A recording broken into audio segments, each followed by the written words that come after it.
नमस्कार। आपके साथ मैं हूं सुरभि शर्मा। क्या आप जानते हैं कि अंतरिक्ष में सब कुछ क्यों घूमता रहता है? तारे, आकाशगंगा, ग्रह, कुछ भी स्थिर क्यों नहीं है? वैसे आपके जहन में भी इस तरह के सवाल जरूर घूमते होंगे। आइए कुछ इंटरेस्टिंग फैक्ट्स के जरिए इसे समझते हैं। देखिए, पृथ्वी 24 घंटे में एक दिन पूरा करती है, यानी सूर्य का चक्कर लगाती है। धरती के एक हिस्से पर जब दिन होता है, तो कुछ ऐसे हिस्से भी हैं जहां उस वक्त रात होती है। वैसे आपने भी पढ़ा और सुना जरूर होगा कि ऐसा पृथ्वी के अपनी धुरी पर घूमने की वजह से होता है। मगर क्या कभी आपने यह भी सोचा है कि आखिर पृथ्वी घूमती क्यों है? और सिर्फ पृथ्वी नहीं, बल्कि अंतरिक्ष के सभी ग्रह, तारे, धरती से छोड़े जाने वाले सैटेलाइट, ये सब घूमते ही क्यों हैं? कितने इंटरेस्टिंग और इंक्विजिटिव सवाल है ना ये। आइए समझते हैं। वैज्ञानिक इसका कारण बिग बैंग थ्योरी को मानते हैं। यह एक ऐसा सिद्धांत है जो ब्रह्मांड की उत्पत्ति, विकास और गुणों की व्याख्या करता है। यह थ्योरीज बताती हैं कि कैसे ब्रह्मांड की रचना हुई और यह लगातार फैल रहा है, यानी एक्सपैंड हो रहा है। अब सवाल है कि बिग बैंग थ्योरी क्या है? यह भी जरा ध्यान से सुनिएगा, बहुत काम की जानकारी है। इंटरेस्टिंग फैक्ट्स साइंटिस्ट की रिसर्च के बाद सामने आ रहे हैं। ब्रह्मांड लगातार अपना विस्तार कर रहा है और ऐसे में वैज्ञानिकों ने यह अनुमान लगाया है कि अब इसका विकास हो रहा है। कभी एक बहुत छोटा सा रहा होगा। हालांकि बेल्जियम के खगोल शास्त्री का तर्क क्या है, यह जानिए। उनके इस अद्भुत प्रयोग से यह पता लगा, इस सवाल को उन्होंने सुलझाया और यह पता लगाया कि ब्रह्मांड की शुरुआत कैसे हुई। इस खोज में सामने आया कि ब्रह्मांड कभी एक छोटी सी गेंद था, इसी में सब कुछ सम्माहित था, जो एक दिन फट गया और ब्रह्मांड की शुरुआत हुई। हालांकि वैज्ञानिक तो दावा यह भी कर रहे हैं कि ऐसा 13.8 अरब साल पहले हुआ था। हालांकि इस विस्फोट का कारण क्या था, यह अभी भी एक रहस्य बना हुआ है।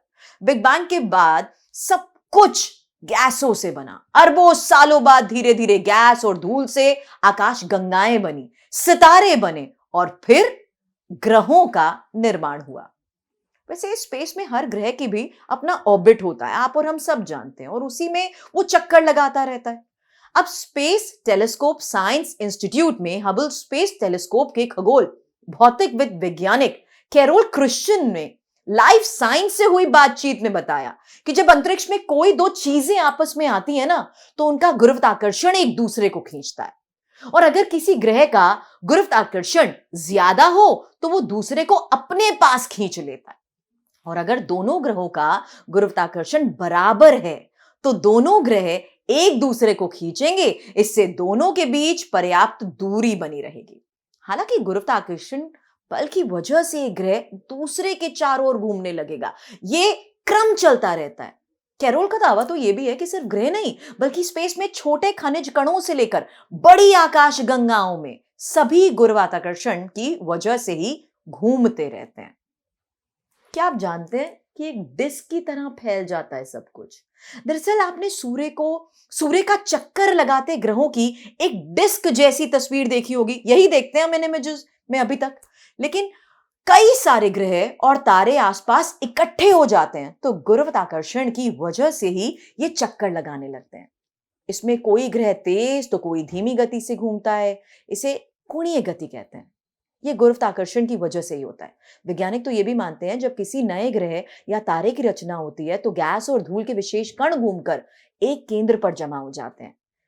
जब निर्माण पूरा हो जाता है तो शेष गैस और धूल नवजात तारे के चारों ओर घूमते रहते हैं। धीरे धीरे एक डिस्क की तरह ये फैल जाते हैं। चूंकि स्पेस में ऐसा कोई साधन नहीं है कि इस गति को थाम सके, इसलिए सब कुछ घूमता रहता है। कितने इंटरेस्टिंग फैक्ट्स हैं ना इस रिसर्च के आधार पर। वैसे सवाल तो मन में यह भी आ रहा होगा कि ये सब ग्रह एक दिशा में क्यों नहीं घूमते हैं? दरअसल स्पेस में कई ग्रह ऐसे हैं जो विपरीत दिशा में घूमते हैं। शुक्र के अलावा यूरेनस भी एक ऐसा ग्रह है जो 90 डिग्री अक्ष पर घूमता है। अब ऐसा क्यों होता है? वैज्ञानिक इसके बारे में भी पता लगा रहे हैं।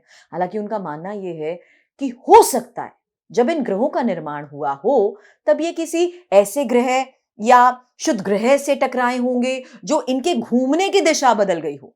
वैज्ञानिक ये भी मानते हैं कि ऐसा हो सकता है कि सूर्य के गुरुत्वाकर्षण की वजह से शुक्र के घूमने की दिशा ही उल्टी हो गई हो। तो क्या चंद्रमा भी घूमता है? ये भी एक और इंटरेस्टिंग फैक्ट है। चलिए ये जानकारी भी अब आपके सामने रख देती हूँ, क्योंकि साइंटिस्ट जिस आधार पर अभी तक रिसर्च करते आए हैं उसमें बहुत इंटरेस्टिंग फैक्ट्स ये बताते हैं कि स्पेस में ऐसा कुछ नहीं जो घूमता ना हो।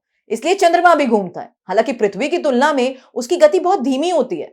नासा के मुताबिक चंद्रमा का एक दिन धरती के 29.53 29.53 दिनों के बराबर है। इसे दूसरे तरीके से अगर समझे तो धरती सूर्य की परिक्रमा 24 घंटे में पूरी कर लेती है, जबकि चंद्रमा को ऐसा करने में 709 घंटे लगते हैं। शुक्र की बात करें तो 225 दिन में ऐसा करता है, जबकि बृहस्पति की बात करें तो 11 साल लग जाते हैं। वैज्ञानिक मानते हैं कि इस अंतर का कारण है, पहला कारण तो दूरी है, दूसरा कारण धरती की गति, जो अन्य ग्रहों की तुलना में तेज गति से घूमती है। ऐसा 4.5 अरब साल पहले तब हुआ था जब मंगल के आकार का एक ग्रह पृथ्वी से टकराया। इसके बाद ही धरती की एक कोणीय गति बनी। ये ग्रह के टकराने से ही मैक्सिमम महासागरों का निर्माण हुआ और धरती पर जीवन की शुरुआत हुई। कितने इंटरेस्टिंग फैक्ट्स है ना। वैसे उम्मीद करती हूं कि आपको ये जानकारी अच्छी लगी होगी और आप इसे अपने परिवार और दोस्तों के साथ साथ बच्चों के साथ जरूर शेयर करिएगा, क्योंकि ये साइंटिस्ट की वो इंटरेस्टिंग रिसर्च है जिसके माध्यम से आज हम इस हकीकत के बारे में जान पा रहे हैं।